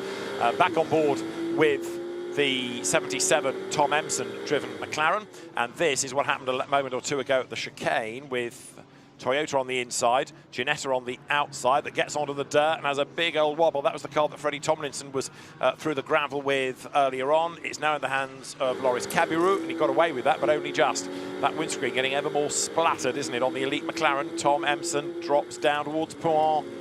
Oh, so close, but he hasn't got a gap on the inside, or has he? Joachim Walder almost went wide, but Emerson trying to go around the outside. Everywhere he goes, he's got a face full of BMW. Certainly does, as we come back a few positions here and see, look at this battle coming on for the latter part of the positions here. All the cars within a paper width away from each other as these fly into the back straight now. What can these cars do? Battling over P20, super, super aggressive between all these drivers. Yeah, you can pick this one up, David. Gee, thanks. Cindy Goudet is at the head of the pack, I'll tell you that much, in the Toyota Supra. And in the middle of it, you've got Loris Cabiru in that Ginetta. There's a BMW being hit and shoulder. There's bodywork in the air. Shouldn't be there. That's definitely been contact in the pack. But Cindy Goudet's Toyota Supra hanging on to the place then as they come up towards the chicane. Great little scrap going on here with the Porsches trying to get in on the act as well. Ginetta and Porsche going toe-to-toe. And out wide is forced Loris Cabiru, but he's going to get back on track eventually. The left-hand drive Ginetta then blasts over the line. Nikolai Moller-Madsen's in Porsche number 91, and he's a tough nut to crack. Side by side they come. The two orange and white cars have got themselves together. Ginetta on the inside goes through. Good pass that by Cabiru. Great move. Yeah, the Ginetta got some good straight line speed. There's done a lot of work on this new Evo 2 of the Ginetta. The Ginetta is pretty much an out-and-out race car. We don't see many of them on the road, but they're a really fantastic race car. It started to be a car that was super light, great through the corners, but really struggled on the straights, which isn't great for European racing. Now it's a little bit more balanced. It's very similar to the other cars around it, and it's great to see that car doing well in Europe. Got a yellow flag in the third sector now, so somebody has had a drama towards the end of the lap. Sector 3 coming really from Paul Frere up to the end of the lap, so we'll try and piece it together. Looking out of the window, I can't see anything instantly apparent at the chicane. Meantime, Tom Leben has not given up in his quest to retake Constantly, has he? They're together. And the McLaren looks quick coming out of Pouin as they drop down through that long, long left. Now that short straight towards Piff Paff. In the first sector of the lap, it was the McLaren fractionally faster, but Robert Constantly knows exactly where to position that car to defend, and he knows that car inside out as well. He does, but this is going to be really tricky because Leben can only do the overtake realistically in that middle sector, which is some of the most tight and twisty parts. So for me, if Constantly doesn't do a bad job, if he doesn't make a big mistake and stretches his legs at places like here on the exit of the Stavelot out, as we go all the way into Blanchimont, this is where he'll stretch his legs nicely. What is interesting, though, is Raphael Renhofer is closing as well. Now, this is why the yellow is out. This is at Paul Frere. And what have we got? Wide, wider, and off the road goes the other Lotus. Broken wheel. We had one of them in the pit lane early on, and that's 69. It's got a puncture, certainly, and maybe a deformed wheel. So that one goes around, and 69, just quickly to say, is Jordan Kerridge at the wheel of it, having that big scare. Now, as far as the race lead is concerned, Tom Leben most certainly has not given up as he comes across the line. We've got 6.5 minutes to go. which is about, what, 3 laps? Yeah, certainly is. About 3 laps, I'd say, give or take. But Raphael Renhofer, don't count him out in P3, and Jamie Day in P4. Those guys with that Aston Martin look like they've got a really quick car underneath them. Remember, these tyres have been going for 54 minutes now. Granted, we haven't had super green flag racing for the whole event, but they will start to be degraded now. They will be starting to get a little bit too hot, as we can see the Alpine all over the big BMW. The BMW can't even probably see it in his big rear view mirror. That's right. So there you've got the number 30 Max Kronberg car side by side for the lead. On the outside line, Tom Leben. On the inside line, Robert Consonny in the Audi. Which pair of headlights is going to turn right first? It's going to be the Audi just ahead. Leben tried to brave it out on the outside. Consonny brakes late, but he's up the curb, and around the outside goes the McLaren. That's the inside line for the exit of Lecombe. Job done. Tom Leben goes through. Fantastic move. Fantastic move. Yeah, what a pass there. He's done everything he needed to do. Got his redemption on his, let's say, more difficult restart coming out the pit lane there. That car's looked fantastic all weekend, but to do an overtake was something that hasn't quite got the straight line speed. Absolute credit to Tom Leben there. Fantastic move, and got the move done. For me, that's the race there. I think Consonny won't be able to reply. It just looks like he's consolidating. That P2 for them would be great round here, unless Raphael Renhofer's got anything to say about it. Well, absolutely, because that's another car that we've seen go well this year and take a win. And Renhofer is hunting down Consonny. I suppose inevitably, if you lose the position, certainly you lose the lead, a little bit of the fight might go out of you, because suddenly you know that you've got less of a chance of coming back from that. So Robert Consonny needs not to drop his head too much. He needs to make sure he can still run at a decent pace and fend off that Aston with under 5 minutes of the race to go now. But Tom Leben, really good past that, and he worked hard for it. He certainly did work hard for it. It's not easy to pass a car which is so fast in the straight lines either. But Consonny, for me now, sometimes as a racing driver, you have to use your mature head.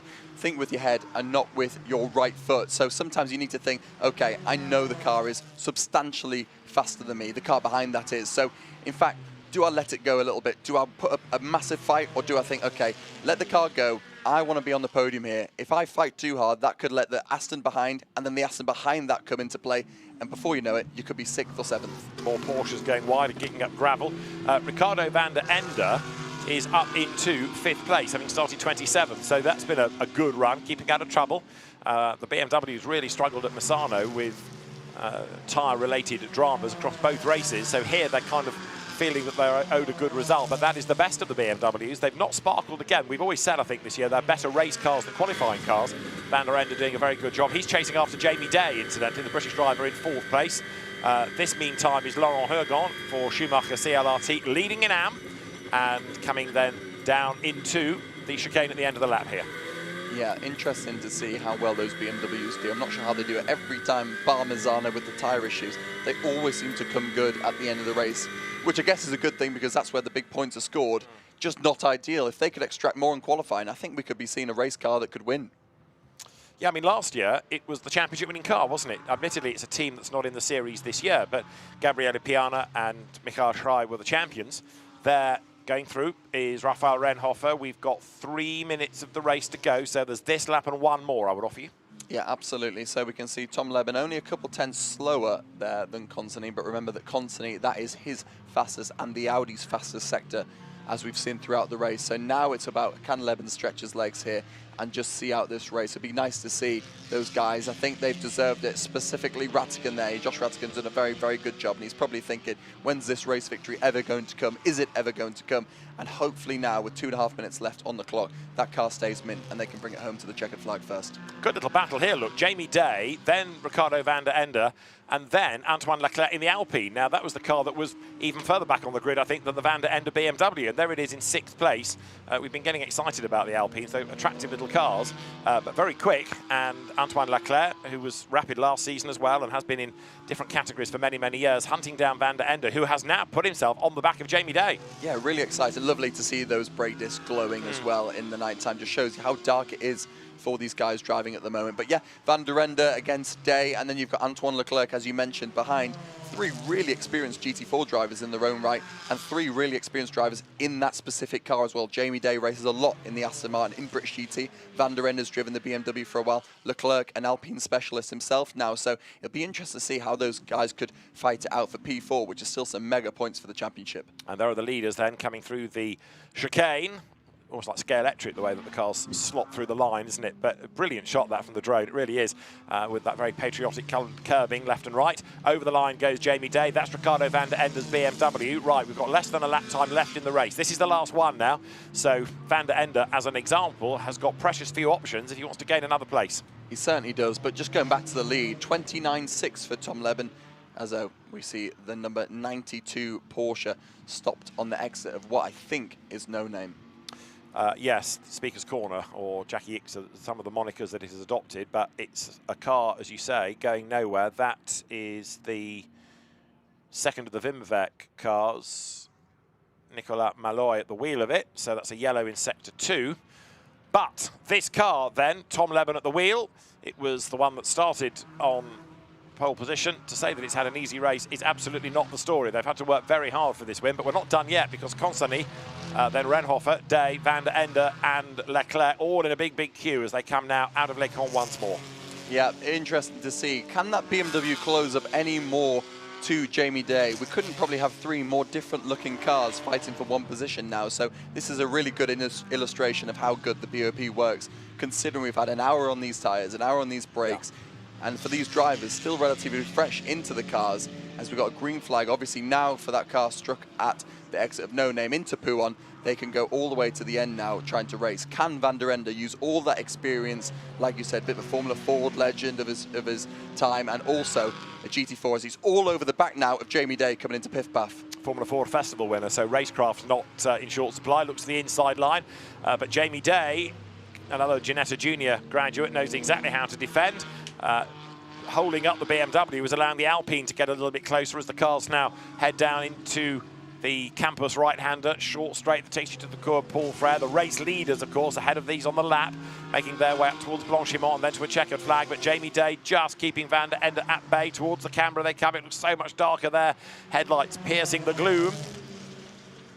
And that's the second little battle pack. Still, it is Jamie Day ahead, and van der Ende really now has only got one option, and that is at the chicane. But up front, Tom Leben, Robert Consani and Raphael Renhoff are the top 3. Tom Leben is going to take race honours then into the chicane, out of the chicane, checkered flag at the ready. Victory at Spa for Elite Motorsport then for Tom Leben and Josh Rattigan. They win. Second, Consani across the line. Third, Renhofer, and fourth is just going to be Jamie Day ahead of van der Ende and then Leclerc behind him, and those two nose to tail at the end of an hour full of drama. Yeah, Leclerc basically pushing van der Ende through that final corner there. Good race that. Leben had a 3.8 second gap to Robert Consani at the end of that race. Just shows how much pace that McLaren did have over the Audi. Whether the Audi was struggling with tyres, you can see the battle still rage on here coming into the final corner as the 56 Ginetta uses its fantastic ability to nip up the inside, get that job done, and everybody else tries to follow through. So great race for me. Really exciting, lots of drama, as always, with this fantastic championship. That was Loris Caberou in the Ginetta, just gaining ground right at the very end. We're not done yet. This is Laurent Hergon and Pascal Houteau. Oh, he has taken the flag, but he's still involved in a big, big fight. And oh dear, that's not yet got to the line, has it, that little battle? So 2 more have tripped over themselves. 27 is Daniel Nilsson. There's another car involved in that that's got going now, but at the very last corner, that's very disappointing, to say the least. Yeah, a bit too close. They probably thought, race was over, let's head to the bar nice and early. They're not far away from it, so if they can't get going, at least they can walk there. But yeah, big shame you do all that for an hour and then you miss the finish line by about 10 meters. So not the best end for those guys there. But great job, Rattigan, Leben, Elite Motorsport, dominating once again. Another fantastic race there. Their first win this season, I should say. But they've been a great job. They showed flashes of what they could do last year. Brilliant job at the end. Barcelona, they had a 1-2. Alex Denning on the podium there with another fantastic driver, Jack Mitchell. So just shows how good these guys really are, stepping up from Ginetta Juniors into GB3, now doing well at the European scene as well. They've had seconds and thirds, but that's the first win of this year for the elite team. And it'll be a popular win, that. Very happy BRDC rising star there as well, which is Josh Rattigan. And he makes his way with the team from one part of the pit lane all the way to the other, where the podium is. It's not the work of a moment getting people to podiums at Spa. No, certainly not. But great to see, and so cool as well for all these drivers. You can see how dark it looks there as they come into Le Mans for the final time. But do you notice it more when you're not at speed, if that makes sense? You know, when you're racing and you're so focused on everything else, it's almost you don't focus on it as much. Now that they've stopped racing and they're at a slower speed and you're more perhaps aware of everything else around, is it now that you realise how dark it is? Yeah, absolutely. It's a really good point, actually. And it's similar to anything. If you just sit in the car, sometimes you think, I don't feel very comfortable, or when did I notice that, or that windscreen crack's annoying me. As soon as you go lights out, you can't even think anything's going on at all because you're so focused, like you said, David, on what's going on ahead that you actually don't notice anything. The only difference is for the guys that were just jumped into the night stint with about 10, 12 minutes left of this race, they probably were a bit like, oh, this is very different to how it was at qualifying 10 hours ago. Well, a very lively race, that is for sure. They race again tomorrow morning, so the teams have got relatively little time to do repair work. I think the really most damage came to number 300 Audi, didn't it, when it was a spinning car and then got collected. The road looked busy at the start. It looks busy on this in-lap as the field turn their way back through. Class winners then in the silver category. We know it's to Leben and Rattigan. The Pro-Am winners, Finn Zulauf and Max Kronberg, from whom we heard during the race. And yet again in Am, Laurent Hergon and Pascal Hutto, the Alpine drivers, taking a class win. And that is a 4th out of 5 races, which is not a bad strike rate, is it? No, I think we've just seen car 4 there. It's had 11, so just saw a little jump on the timing screen there. We've seen a few penalties just been added during that race, and maybe even post-race there for pit stop, and maybe even a few track limit warnings there. So that'll be interesting to see if that has anything to do with the results. Yeah, number 4, an 11-second penalty for a short pit stop added to the time. So Josh Rattigan and Tom Leben, the winners, from Benjamin Lariche and Robert Conseny, with Hugo Sassa and Rafael Renhofer 3rd. Mathieu Villagomez and Jamie Day 4th, from Benjamin Lessen and Ricardo van der Ende. 6th, Nelson Panciatici and Antoine Leclerc. 7th, the Pro-Am winners, Finn Zulauf and Max Kronberg, ahead of Jagish Gedik and Pedro Ebrahim. Eric Evans and Marco Signoretti up to 9th, and Luke Ibanieff and Alex Papadopoulos rounding out the top 10. The better of the RAFA Racing Club McLaren's 11th, Jem Hepworth and Cameron Lawrence. Go down to 19th, Pascal Hutto and Laurent Hergon, your Am Cup winners.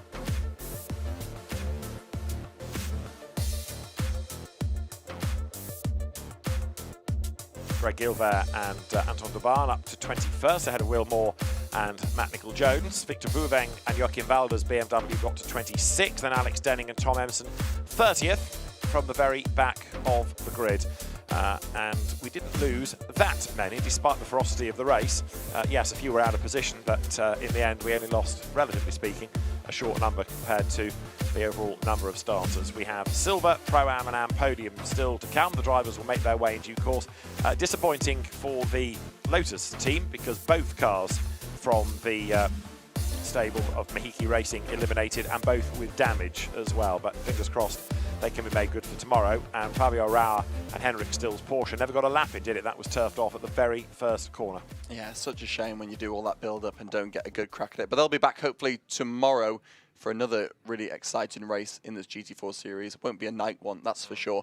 But hopefully another nice day for it, another nice bit of weather for these guys, so more consistency. But yeah, interesting race. Good to see the McLaren doing well up there. Definitely. Looks super, super fast. So hopefully they can have another good one. If they can do the double this weekend as starting on pole again tomorrow, well, wouldn't that just be perfect for their championship? Absolutely right. More points to be gained. There's a right old bottleneck coming into the pit lane now, because the scrutineers want the top 3 from the 3 classes, and they need to wave those cars to the scrutineering area. Everybody else wave down the pit lane, and there's not that much space at the top end of the pits, but they're the cars being brought into formation.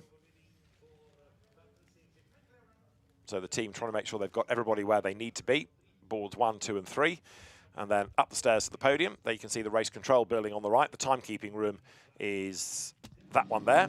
Everybody that is able to make the data possible for us to look at lap times and gaps and so forth.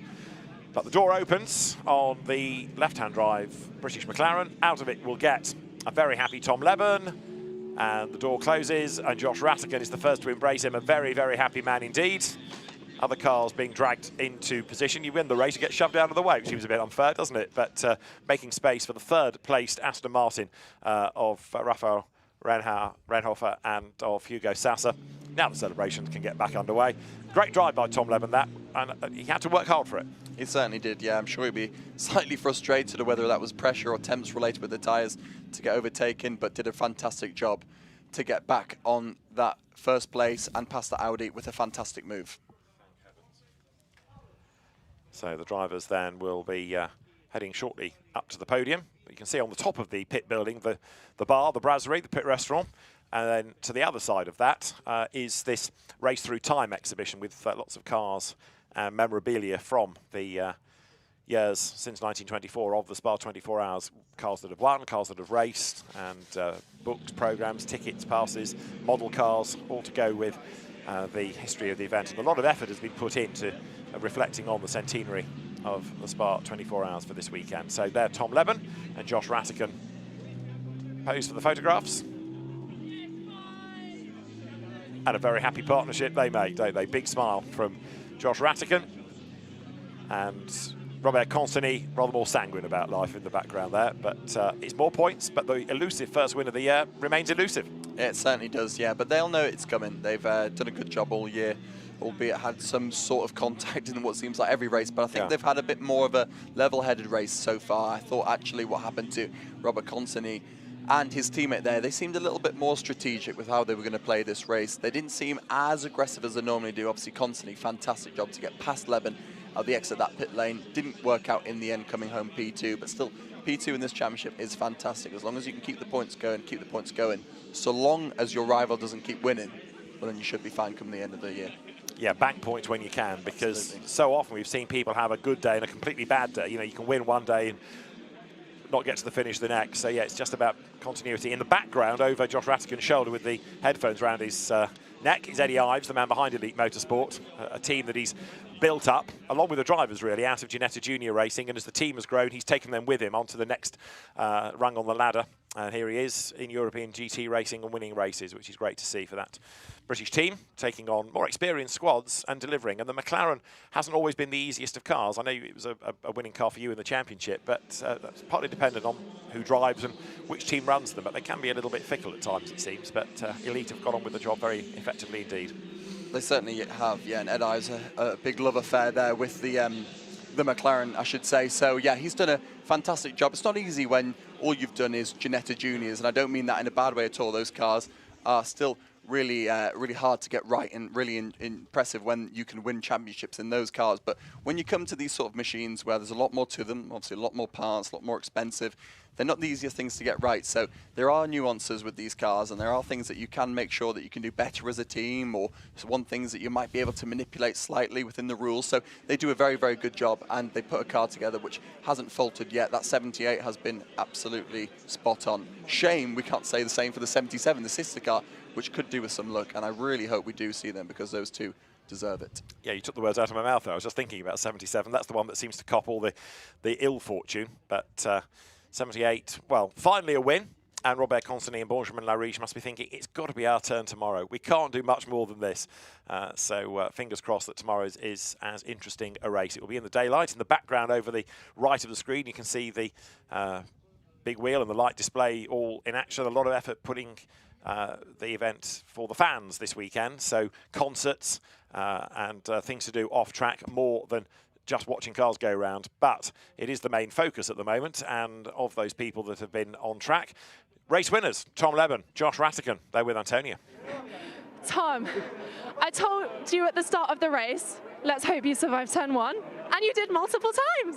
Well, Josh did at the start, but yeah, it was good. Obviously, that's the best result we can ever hope for. Dropped a second after pit stop, and then managed to take the lead after that and pull a gap. Yeah, car felt absolutely mega. Can't fault it really, yeah. Josh, the start of the race was a bit of a tough one, but you've pulled it back. Yeah, that was one of the toughest races I've had since doing GT4. Keeping at the front with the Audi and the Aston catching, it was hard work, but I couldn't thank the team and McLaren enough for that, such an incredible car. It was an incredible drive, both of you. Go celebrate on the podium, congratulations. So the drivers do head to the podium, and this is the car that wins silver and wins outright. So the McLaren coming home victorious. Great effort by both Josh Rattigan and Tom Leben, because in both their stints, they had to work. They had to attack, they had to defend, they had to recover from a bit of lost ground, but both did it. Yeah, absolutely. And if we look back to the start of that race, or the start of Leben's stint, the start of Rattigan's stint, that's where they struggled the most. Is that to do with pressures? Is that to do with tyres? Can they maybe not just generate the grip and heat within that car as early as the other cars can is interesting. So let's see tomorrow if it's the same story. But for now, in the cooler conditions where they said the car really came alive, they've certainly proved that, haven't they? Absolutely right. And more of the same tomorrow, because the cars are where you've got drivers of comparable pace. They're always going to be round about the same position in qualifying, aren't they? That's a great shot, isn't it? Looking down over a illuminated Spa. The bottom left is the GT4 paddock, and then you work your way further up, and that's where the historic cars are. And then pretty much everywhere else, there's a GT3 team on the outside behind the grandstand on the left. You've got the McLaren paddock, you've got the drivers' motorhomes, you've got team catering, there's the media car park. I mean, just about every bit of land has to be used for this event because it is a massive production. It's very impressive. You wouldn't be head of logistics here, would you? Not for all the teams, no. Be the worst job in the world, but credit to them, guys. They do such a good job. And also credit to all the fans as well. You know, you can still see a few of them on the start-finish, a few of them over towards the entry to Eau Rouge, and obviously a lot of people still at the bar, which I don't blame them. But bearing in mind, it's 10:30 at night on a Friday for the GT4 race, which isn't the main event. It's still great to see how many people come here on the live event, enjoy their weekend, and come to watch some great cars and great drivers battle out on track. But it's always been a really popular event for not just Belgian fans, but Netherlands fans and French fans to come here and camp and make a weekend out of it. It always used to be an end of July date, and because of the F1 calendar, it's changed. But actually, bringing it to the end of June has given an increased crowd over the last couple of years. So it's fallen into a really good date, and people still come in great numbers. Highlights of race 1 for GT4 European Series, and it was a lively start with a demon getaway by Julien Brichet carving his way through the traffic and hitting the front as this enormous field of cars, 55 in total, streamed uphill, some round wide coming out of the Cours Paul Frère. That made a few people sit up and take notice. Luc Ibanez was involved in the battle with John Lancaster, who got squeezed and crowded over the curb, but they both survived. Others were less fortunate. Porsche's bouncing through gravel, and Alex Denning's McLaren being squeezed to the grass at the chicane. He was able to make a move finally to get up the inside of Vasily Vladkin's Toyota Supra and go by as up into second place went Benjamin Lariche, the lead having already been taken by Josh Rattigan. Drama at Le Camp, Lotus on Audi, big contact between the two. Ginetta of Freddie Tomlinson scattering in avoidance. The Lotus limped on, but its day was done. A restart after a safety car and a big spin for Julien Brichet. That Porsche plummeted down the order as a consequence, and in the end it finished in 13th place. After the pit stops, Robert Consigny was able to get the jump and get the lead from Tom Levin, but the story didn't end there, because as the next of the Lotuses bounced into retirement coming out of the Cours Paul Frère, Levin was on his toes and he made a really impressive pass on the climb up towards Le Camp. And that meant that as they came into the corner, he switched sides, went round the outside of the Audi. Tom Levin came through to take the race lead, and Tom Levin and Josh Rattigan celebrate a first win of the year in GT4 European Series. In the end, the winning margin, 3.8 seconds. So the crowd on their track walk, discovering just how steep it is out of Eau Rouge, and having run a lap of this place, I can promise you it is steep, that hill, and it keeps on climbing. You get to the top there near the grandstand and you think, right, it's going to level out in a minute, and it does not, does it? No, it never does, and especially it's the same when you come out of the Pouhon as well. You think, right, a nice flat run back all the way to the bus stop chicane, and it's even an incline there as well. So I don't know if it's just because I'm not a very good runner, but it seems like it doesn't matter if I'm going downhill, still feels like it's uphill. I know what you mean. I know what you mean. And even the bus stop chicane, or the chicane, I should say, these days, that still has a bit of a climb midway through it. So fans on track, marshals trying to dodge around them as they go home because they need a little bit of kit before tomorrow. And the podiums are underway. There is Jean-Laurent Navarro making his way onto the podium. So that makes third in Pro-Am. 1 or 2 penalties have been applied there, so that puts them third. Second in Pro-Am. Already on the podium you can see are Ethan Giardini and Stéphane Lemeray. And the anthem for the winning team is played in the background.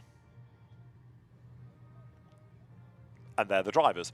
Max Kronberg and Finn Zulauf at last have joined us.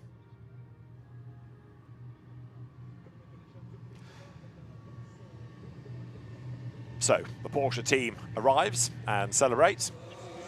Quick on track, not quite so quick up the stairs. Just about to say, yeah, first on track, last on the podium. Absolutely. at least get the champagne open, lads. Let's see if you can win this one. This is always exciting. We don't even get the trophies first. We just get straight on the champagne, so you can see where their mood is for tomorrow.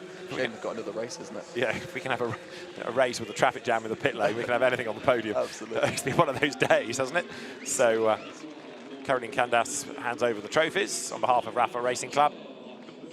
And there they will go next to our category winners, to Finn Zulauf, the taller of the two, Max Kronberg, the new co-driver for this year, but it's a successful double act.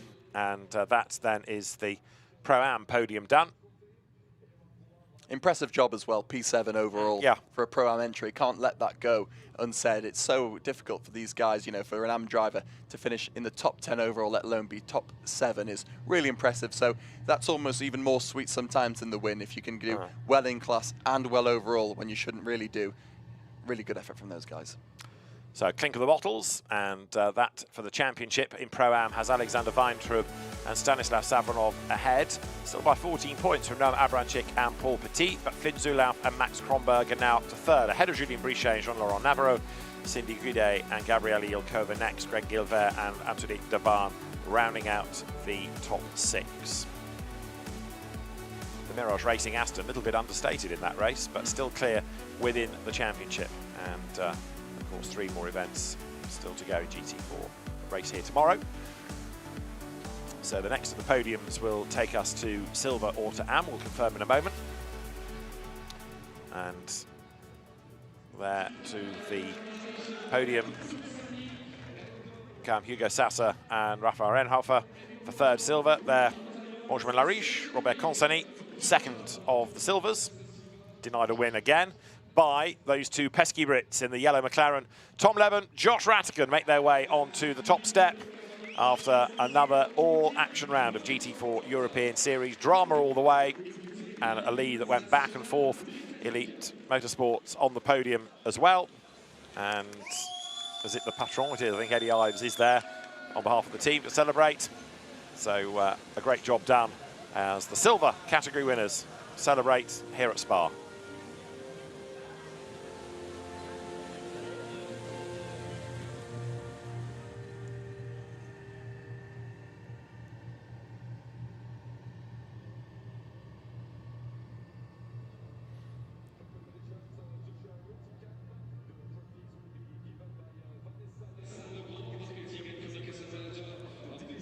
Interesting to see, isn't it? If you just watch this now, you think, well, the first, second, and third have all finished exactly where they started. It must have been a pretty boring race. Couldn't have been further from the truth, could it? Yeah, if only. Vanessa Legrand of Total Energies Motorsport Division is handing the trophies there to Hugo Sassa and to co-driver Raphael Renhofer, then to Robert Consani and Benjamin Lariche. And there, the winners' trophies for the team, to Eddie Ives, and for the winning drivers, to Josh Rattigan and to Tom Levin. A job very well done. They can't celebrate too much because it's nearly bedtime and they've got another race early tomorrow morning to think about.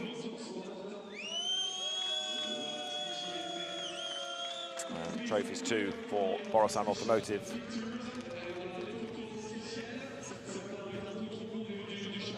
So the drivers for silver pose for photographs, and in a moment or two will be either allow the champagne or run away, which seems to be the general premise.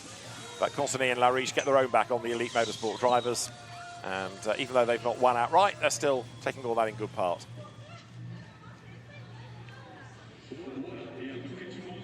You need a big podium these days, not necessarily for all the people, but to give you space to run away from champagne. Exactly, yeah.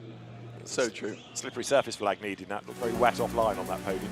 So Josh Rattigan and Tom Levin lead the championship now for Robert Consani and Benjamin Lariche, with Enzo Gillier and Etienne Shelley not scoring down in third. Luki Banyat and Alexander Papadopoulos are fourth, ahead of Benjamin Lessin and Ricardo van der Ende, and that third place for Raphael Renhofer and Hugo Sassa, putting them sixth in silver.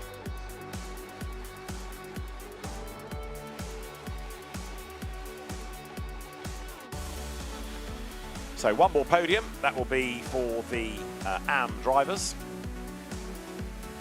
And again, you look at that silver championship and you realise just how much bad luck can affect you. The Enzo Gillier Toyota, for example, not finishing, and all of a sudden it becomes a very different story as far as the championship is concerned. But next, the AMs go to the podium.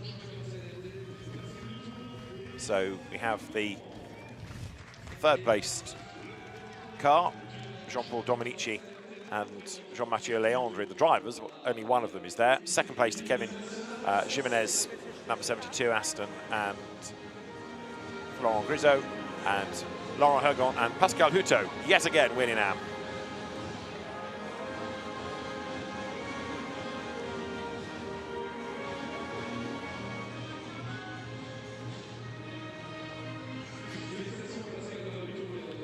So the trophies then to be presented. And this time by Pirelli to our third-placed drivers. 2 trophies, 1 representative on the podium. Lydia Mariani from Pirelli hands the trophies to Florent Grisot, Kevin Jimenez, the Clear Cup graduate, and then for Schumacher CLRT, Laurent Hergon and Pascal Hutto take the trophies for class winners yet again, 4 out of 5.